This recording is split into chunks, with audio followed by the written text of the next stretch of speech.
मेरी जिंदगी में अंदर तक घुस चुके हो, बस चेयर पर कोने पर क्यों बैठ जाते हो तुम? इज्जत करता हूँ, ससुर जी की इज्जत, रिस्पेक्ट। हाँ, रिस्पेक्ट।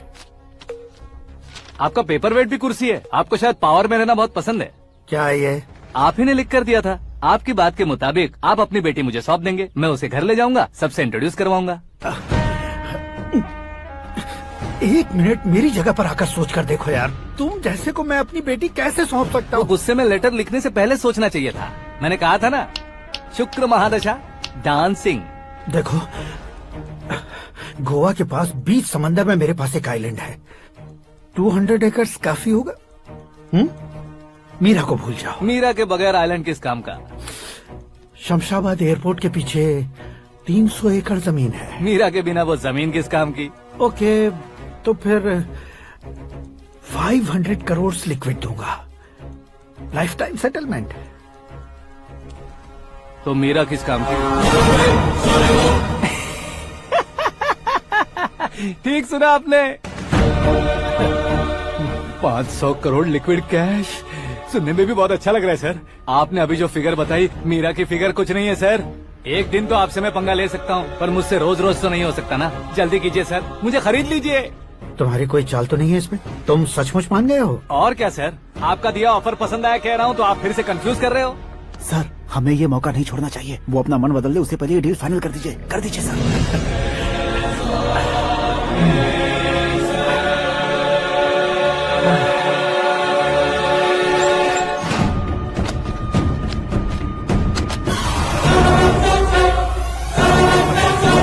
बाप रे बाप, इतने पैसे तो मैंने सपने में भी नहीं देखे थे। मेरे वॉलेट में तो कभी 5,000 भी साथ में नहीं आए थे, और ये 500 करोड़। अरे बाप रे। मेरे गांव तक थोड़ा ट्रांसपोर्ट का इंतजाम कर देंगे? एम्बुलेंस होगी तो किसी को शक नहीं होगा। अब बताओ तुम्हारा प्यार कैसा है? आकाश आकाश की तरह है, वहाँ पर बादल मिलेंगे, बिजलियाँ कड़केंगी, मौसम बदलेंगे बोल रही थी ना, लेकिन वहाँ अंधेरा भी होता है बेटी, और ये उसी अंधेरे जैसा है।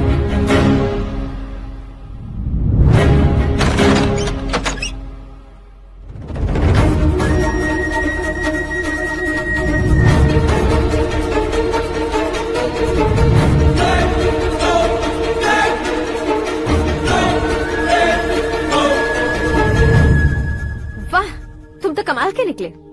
तुमने मेरे लिए इसको छोड़ दिया और फिर पैसों के लिए मुझे छोड़ दिया। कल इन सबको भी छोड़ दोगे? मैं अपनी डैड की तरह हूँ, डैड की तरह हूँ, ये कहते थे ना। सच में तुम अपने डैड की तरह ही हो। अब समझ में आया। उन्होंने सेवा के नाम पर जैसे लोगों को धोखा दिया, तुमने वैसे ही प्यार के नाम पर हम दोनों को धोखा दिया। अब बस करो।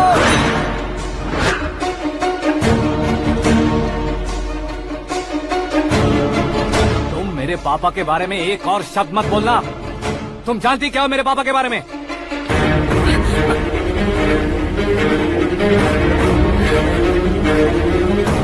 तुम जानती हो ये कौन है?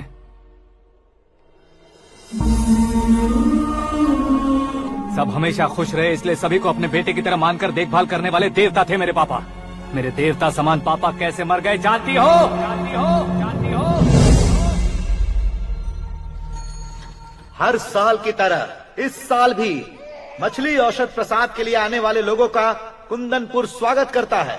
भगवान का आशीर्वाद मानकर जिस रोग को हम डॉक्टर तक नहीं मिटा सकते, उसे जड़ से उखाड़ने वाली दवा देकर अपनी इस कला द्वारा हस्तिनापुर तक प्रसिद्ध महापुरुष हमारे जय नारायण जी हैं। मतलब वो डॉक्टर मेरे पापा के दोस्त हैं, सिर्फ इसलिए उन पर भरोसा नहीं करते थे, आसपास के लोग भी उन पर भरोसा करते थे। जलता सूरज भी उनके स्पर्श से ठंडा हो जाता था।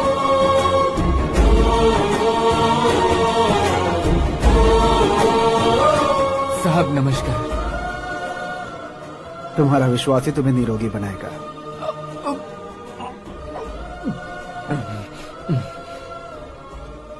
जरा मुंह तो खोलो बेटा। यह कमाने के लिए नहीं है, सिर्फ सेवा के लिए है। डॉक्टरी पढ़ने वाले जो रोग सही नहीं कर सकते, उसे ठीक करके पुण्य का काम कर रहे हैं। कम से कम हमारी खुशी के लिए तो। अगर आपको कुछ देना ही है तो हमारे बच्चों को अपना आशीर्वाद दीजिए।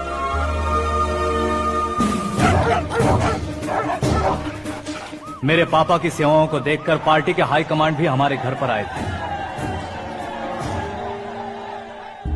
ये राजनीति मेरे बस की बात नहीं है। कोई जानकार आएगा तो वो राजनीति करेगा, और अगर आप आएंगे तो सेवा करेंगे। ऐसी सेवा करने वाले इस जिले में बहुत सारे लोग हैं। ऐसे लोग बारिश की बूंदों की तरह होते हैं, लेकिन आप अपने आप में ही समंदर हैं। लेकिन 15 सालों से टिकट का इंतजार कर रहे हैं।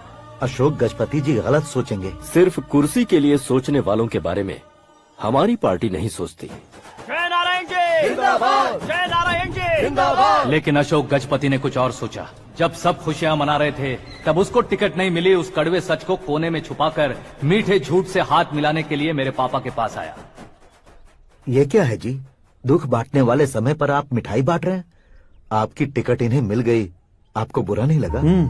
ना तो नहीं कहूंगा, लेकिन बुरा मानने से कोई मतलब नहीं होगा, ये जरूर कह सकता हूँ। एक मंडल प्रेसिडेंट बनकर मैं अपना काम कर रहा हूँ, लेकिन एक इंसान होकर ये लोगों की सेवा कर रहे हैं। काम करने पर सैलरी मिलती है, लेकिन सेवा करने से नाम होता है, इसलिए उस नाम को वो टिकट मिला है। ये झंडा मैंने पार्टी को जिताने के लिए नहीं पकड़ा है, प्रजा के लिए पकड़ा है सर। अगर आप मेरे साथ चलेंगे तो वो जीत आपके साथ ही शुरू होगी। उनकी दोस्ती को देखकर सारा गांव खुश था, लेकिन अशोक गजपति के लोग गुस्से में उनके घर पहुंचे। ये सब क्या है सर? हाँ? इच्छा जताते ही सबको मिल जाए, इतना आसान नहीं है कुर्सी को पाना। ये एक सपना है। लेकिन हमने कितनी मेहनत की थी। मेहनत करने से तनख्वाह मिलती है, कुर्सी नहीं। अरे वो भी तो वो छीन कर ले गया सर। पावर को कोई खींच कर नहीं ले जा सकता। वो देखो, उस कुर्सी को देखो, उसमें ऐसे कोई बुढ़िया बैठे तो वो व्हील चेयर है। एक ऑफिस के सामने सिक्योरिटी वाला बैठे तो वॉचमैन चेयर है, और अगर एक सीएम बैठे तो वो सीएम चेयर है। कीमत कुर्सी की नहीं, इंसान की होती है।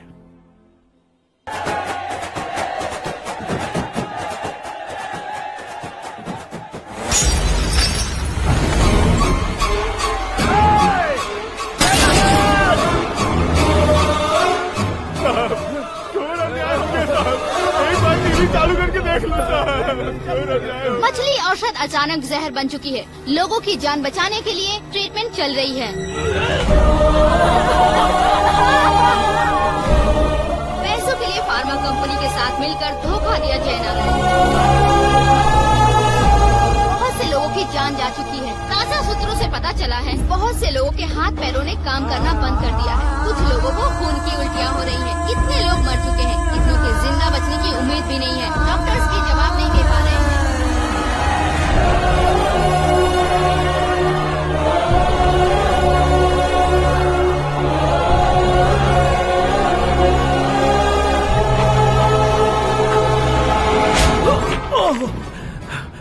आपका यहाँ रहना ठीक नहीं है, मेरे साथ चलिए। हटो हटो, रास्ता दो। रुको रुको, अरे कोई गलत फहमी हुई है। आप लोगों को कोई गलत फहमी हुई है, ये गलत नहीं है। जय नारायण जी को चाकू मार दिया, भागो। किसी ने नहीं, मैंने मारा। मौत उनके साथ परछाई बनकर घूम रही थी, जिसे पापा पहचान नहीं पाए। उसे क्या देख रहे हो? तुम न्याय पर भरोसा करते हो तो वो पैसों पर करता है। फार्मास्यूटिकल कंपनी ने उस डॉक्टर को खरीद लिया और उस डॉक्टर ने तुम्हें खरीदा है, यही कहानी बनाई है। तुम्हें खत्म करने से पहले तुम्हारे नाम को खत्म करना चाहता था, इसीलिए ये सब किया। जाने से पहले मेरी एक बात सुन लो। जिंदगी में पैसे वाले से पंगा ले सकते हो, ताकतवर से पंगा ले सकते हो, बड़े बैकग्राउंड वाले से पंगा ले सकते हो, लेकिन अक्लमंद इंसान से कभी पंगा नहीं लेना चाहिए।